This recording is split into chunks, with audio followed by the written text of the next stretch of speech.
Мен Түркістан облысы Мақтаарал ауданы номер 38-ші Шынарбек Бектасов атындағы жалпы орта мектебінің 9-шы А сынып оқушысы Нұрбек Кәмшат Ырысбекқызы. Кемеңгер ақын Ұлы Абай Құнанбайұлының 175 жылдық мерейтойына арналған эстафетаны Ұлы Абайдың қара сөздерімен жалғаймын. Бірінші қара сөзі. Бұл жасқа келгенше жақсы өткіздік пе, жаман өткіздік пе, әйтеуір бір талай өмірімізді өткіздік. Алыстық, жылыстық, тартыстық, әурешілікті көре-көре келдік. Ал енді жер ортасы жасқа келдік. Қылып жүрген ісіміздің баянсызын, байлаусызын көрдік. Қалған өмірімізді қайтып, не қылып өткіземіз, соны таба алмай өзім де қайранмын.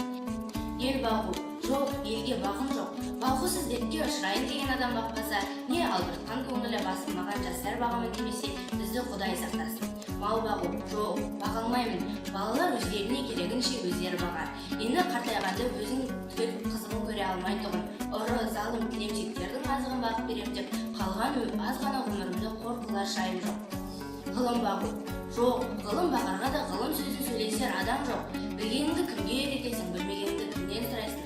Елсіз күнсіз де кездемені жайып салып, қолына кезін алып жүргеннің не пайдасы бар? Ғылым өзі бір тез қартайтатұғын күйін. Соқылық қылып дін бағу, жоқ, оған да тыныштық керек. Не көңілде, не көрген күніңде бір тыныштық жоқ. Осы елге, осы жерде не қылған соқылық? Ақыры ойладым, осы ойыма келген нәрселердің барлығын қағазға жаза берейін. Ақ қағаз бен қара зияны елме қылайын. Ішінен керек сөз тапса жазып алсын, я оқысын, керек жоқ десе өз сөзі